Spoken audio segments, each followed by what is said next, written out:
Welcome.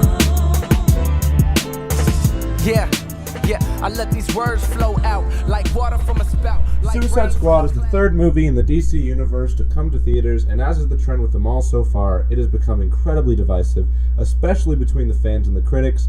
Suicide Squad stars Will Smith as Deadshot and Margot Robbie as Harley Quinn, along with Jared Leto's Joker and a bunch of other random people to fill out the squad. But make no mistake, this is a Deadshot and Harley movie, and maybe it could have been a Joker movie until the studio cut large portions of his story and left him with maybe 15 minutes of screen time.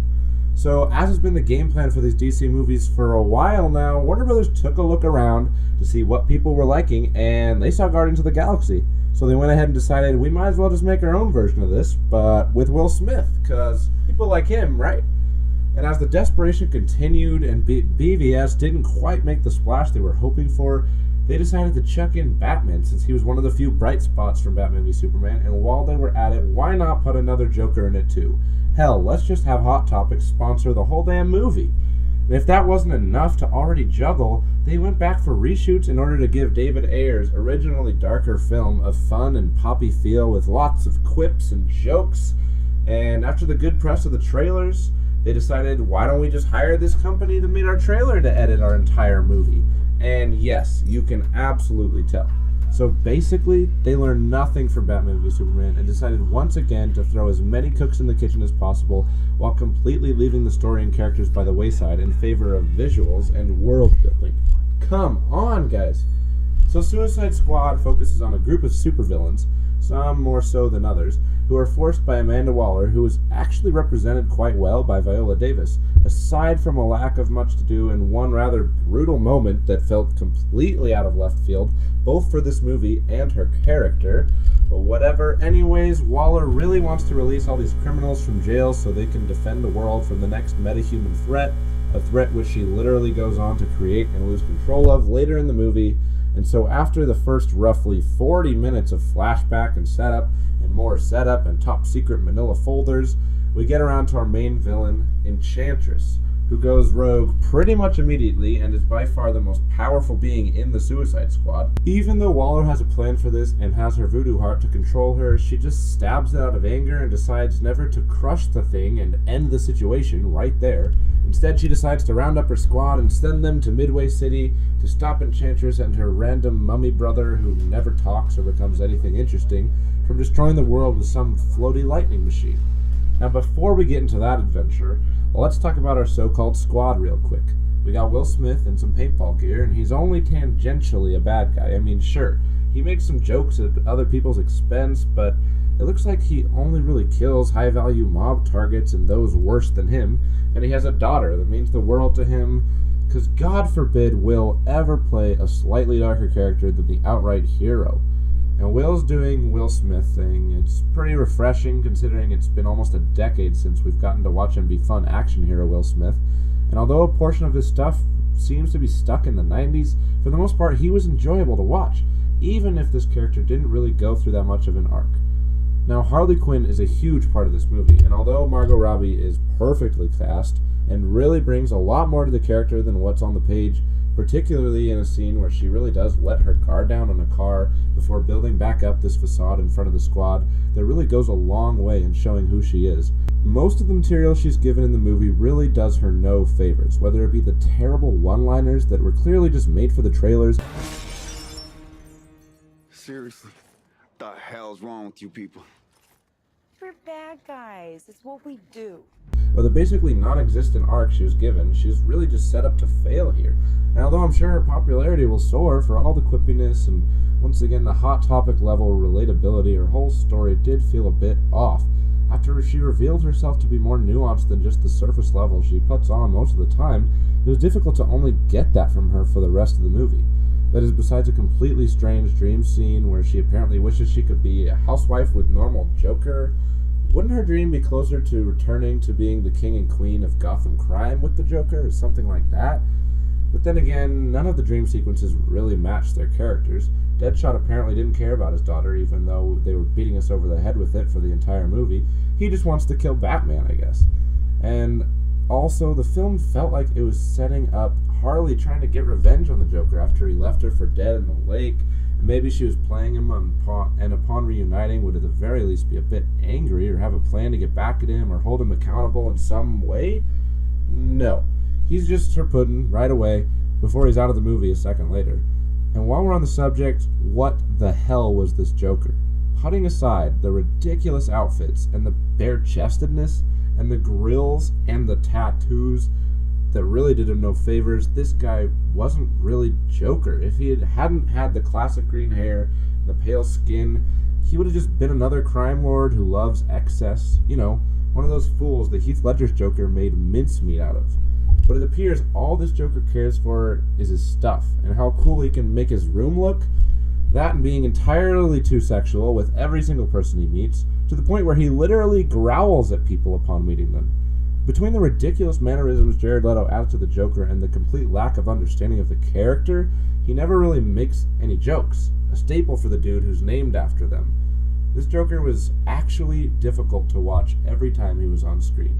Oh, and also, he had no impact on the movie, or really any character, other than Harley Quinn, and instead of the obvious choice of making him the villain the squad goes after, they choose some random dancing witch. I mean, he never once interacted with any person in the movie other than Harley, and that guy from the Mindy Project, who for some reason was given entirely too much screen time, but then, after committing to that screen time, he was just completely cut from the movie halfway through.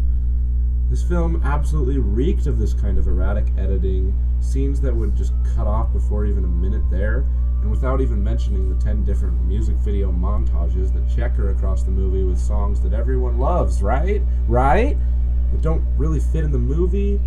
I mean, who would have thought you would get this when you hire a trailer company that specializes in exactly that in 2-minute bursts to edit your 125-minute movie? Now, the rest of the squad is mostly just cookie-cutter characters or used as some kind of the stalest comic relief imaginable. Somehow Jai Courtney ends up walking away looking the best after what was probably his best performance as Captain Boomerang, who was pretty damn Australian, just about to a fault, but who barely had anything to do. And he didn't even have trick boomerangs other than some drone-a-ring that serves as his big contribution to the team? I mean, Croc was there too. All I learned was he's a crocodile who's hard to understand but doesn't have a tail and isn't even really that strong. Oh, I guess he's black because we wanted BET when they saved the world? Okay. And then we got Katana, who's a sword lady, but her sword takes souls, but not in this movie. But trust them, it does. One of the far too many examples of telling rather than showing. There's also Rick Flag, a Navy SEAL who's a good guy, if not terribly bland. He's also in love with the woman Enchantress is possessing, I guess. I literally don't have anything else to say about him. The one character who I expected nothing from and actually enjoyed for the most part was El Diablo. He had an interesting starting point of this pacifism after he accidentally killed his family, even though right after that he killed like 24 prisoners in the yard with that exact same power. And I was excited to see what it would be that turned him back to using his powers, if at all. It'd have to be something pretty powerful and huge to change his entire outlook on life at the moment. No, Will Smith just flicked him in the forehead and made him kind of mad, so he went right back to burning people, once again failing to knock down what they set up, and yet that was still probably the only character who had an entire arc, eventually bringing the squad together and evolving into Ultra Diablo to fight that mummy thing, and of course they killed him off. But friggin' Croc and Katana live for some reason. Slipknot's on the posters too, but he literally shows up to punch a girl and then gets his head blown off by the neck bomb just to show the squad that Amanda is not kidding around. So Deadshot, Harley, and the rest, by the way, that's the more accurate title for the movie, head to Midway City to stop Enchantress. And after they all crash in a giant helicopter and walk away without a skinned knee, they get to their mission, which is to rescue some asset in a building and get them away safely. So they aren't even there to stop Enchantress, even though that's why you assembled them and sent them to the city? But then you decided not to send them after her. What? Okay, well, the surprise person at least better be important. Wait, what? What? It's Amanda Waller? What? Why is she in the city? Why didn't she stay in D.C.? Is this like a test? What the hell is going on? And after Joker steals her copter and she finds another one, and can easily escape, she decides instead to do some kind of Blue Angels air show BS and drop about a dozen flares as they swoop down feet from the streets so they can, I don't know, have a really cool takeoff. Well, deservedly so, they get knocked out of the air for being friggin' idiots, and Waller's kidnapped. So now the squad is going to go take on Enchantress. But actually, Will Smith decides to bail, and since he's the only one who really leads in the entire squad, everyone else just follows him into the bar and quits too. Even Katana, who was originally there to be on Rick Flag's side, but she just deserts him, I guess, because she doesn't really have any character development, so it doesn't really matter what her actions are. And so we get to what was supposed to be a scene where the team comes together to fight the bad guy and has this rousing speech, but they just kind of sit around until Rick Flag comes in and almost cries. And so Will Smith is like, sure, I want my daughter to know I did the right thing, so I'm in. And so Harley literally says, me too. And the rest of the squad just follows along, since that's what they're there for. But not until after Boomerang runs off for freedom, before immediately returning the very next shot without an explanation. He's just coming with him, I guess. So if you've seen a third act in the last decade, you already know how this movie ends. There's a big sky beam and faceless army.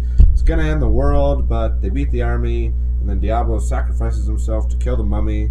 Oh yeah, and so does Scott Eastwood, who's apparently in this movie, and neither are ever mentioned again or mourned, even for a single line of dialogue. Anyways, after some more generic punching and action and whatnot, Harley tricks a centuries-old witch into walking in front of a sword, which she then just picks up and stabs her with.